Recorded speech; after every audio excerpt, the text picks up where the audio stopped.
बिस्मिल्लाहिर्रहमानिर्रहीम। अस्सलाम वालेकुम स्टूडेंट्स, आपको बाकमाल उर्दू चैनल पर खुश आमदीद। स्टूडेंट्स, हम जमात दाहम की उर्दू की दरसी किताब में से असबाक के नोट्स पढ़ रहे हैं। पहले 6 असबाक के नोट्स हम पढ़ चुके हैं और आज हम सबक नंबर 7 जो कि है नामदेव माली। तो आज हम नामदेव माली के नोट्स देखेंगे और पढ़ेंगे। स्टूडेंट, ये सबक नामदेव माली सिनफ़ अदब के एतबार से एक खाका है और इस सबक का माखिज़ डॉक्टर मौलवी अब्दुल हक की किताब चंद हम असर है। खाका से मुराद, अब क्योंकि ये सबक एक खाका है तो आपको खाका निगारी की तारीफ़ जो है वो ज़रूर आनी चाहिए। यहाँ जो तारीफ़ें ये हम पढ़ लेते हैं, नहीं वैसे मैंने जो अब तक अपनी वीडियोस अपलोड की हैं उसमें नाहुम और दाहुम के लिए मैंने ग्रामर की एक अलग प्लेलिस्ट बनाई है, उसमें से आप देखिएगा, वहाँ पे खाका निगारी की तारीफ़ जो है वो बहुत आसान अल्फाज में आपको मिल जाएगी। खाका एक गैर अफसानवी सिन्फ है जिसमें किसी शख्स की शख्सियत और ज़िंदगी के हकीकी खदोखाल और पहलुओं को इस तरह नुमायाँ करके तहरीर किया जाता है कि एक दिलचस्प अंदाज में एक जीती जागती शख्सियत के अफकार व ख्यालात, खूबियों और खामियों की तस्वीर कशी हो जाए। खाका निगार अपनी तहरीर को पुरअसर बनाने के लिए हक़ाइक़, वाक़यात और मुशाहिदात के साथ साथ ज़ाती तासुरात भी शामिल कर लेता है। अब डॉक्टर मौलवी अब्दुल हक साहब, जो कि बाबा-ए उर्दू के लक़ब से पुकारे जाते हैं, जाने जाते हैं, ये उनकी तारीख़ पैदाइश और ये तारीख़ वफ़ात है, फिर ये हालात ज़िंदगी हैं। तो आप बहुत अच्छी तरह से इनकी पढ़ाई कर लीजिएगा समझ कर, और आगे ये मुश्किल अल्फाज के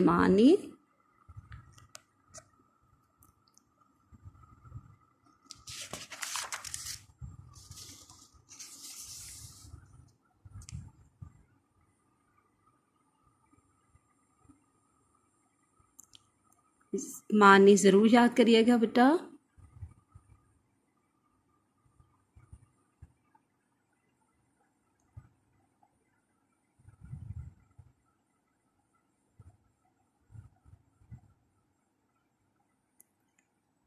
अब यहाँ पे है अल्फाज मानी के बाद हमारे पास सबक से इबारात की तशरीह ली गई है।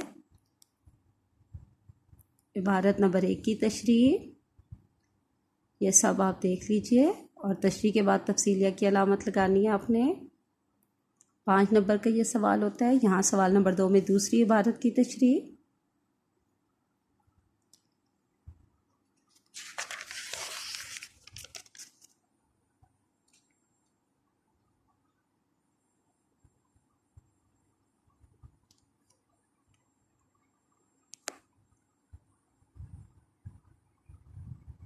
मश्की सवालात का हल।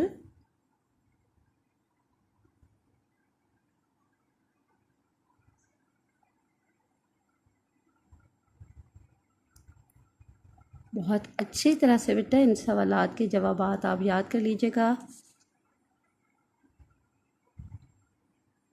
पढ़ाई तो ज़रूर ही करनी है।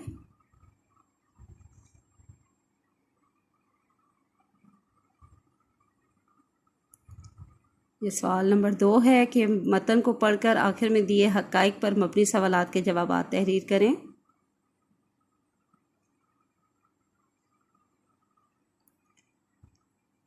ये एक आपको अनदेखी तफ़हीम इबारत दी गई है।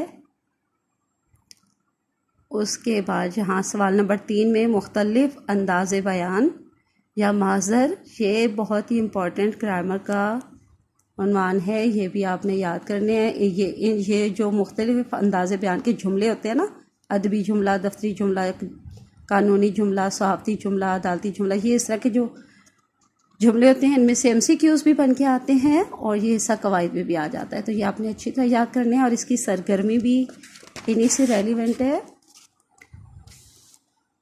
ये दर्ज झेल अल्फाज के 2-2 जुमले बनाएं। अदबी, सहाफ़ती, दफ्तरी, कानूनी, साइंसी, यानी जिस तरह के भी इन्होंने आपसे को दिए हुए हैं जुमले, तो 2-2 जुमले यहाँ आपको दिए गए हैं। ये अच्छी तरह से पढ़ लीजिएगा। उसके बाद है जी इजाफी मुहावरात के मानी और जुमले।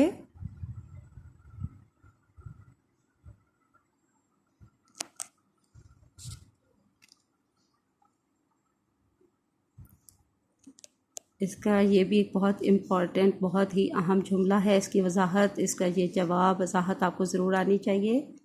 नेकी उसी वक्त नेकी है जब तक आदमी को मालूम ना हो कि नेकी है। जहाँ उसने ये समझना शुरू किया नेकी नेकी रहती नहीं। आगे इबारात में से इजाफी सवालात के जवाबात, ये तफहीम इबारत है।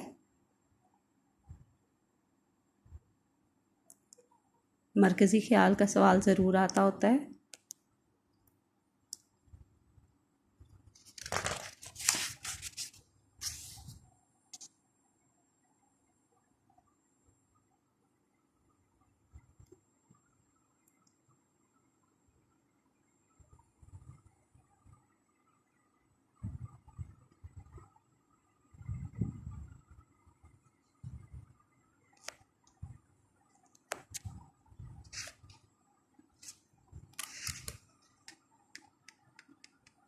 ये सवाल नंबर 2 में दूसरी इबारत की तफहीम है, सवाल जवाब है।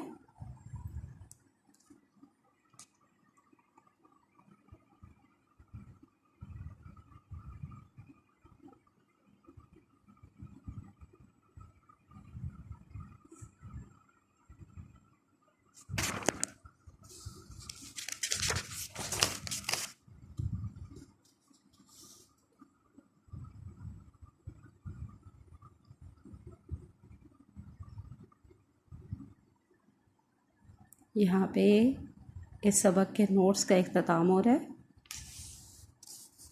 अब हम इस सबक का खुलासा देख लेते हैं, जो मैंने बिल्कुल आसान तरीन अल्फाज में तहरीर किया है।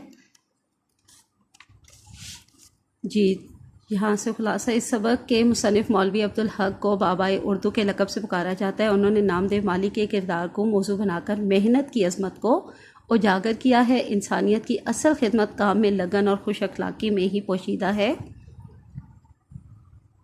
नामदेव मकबरा राबिया दुरानी औरंगाबाद के बाग में माली था। एक नीच ज़ात डेढ़ का होने के बावजूद वो सच्चाई, नेकी और हुस्न अखलाक का मुजस्मा था।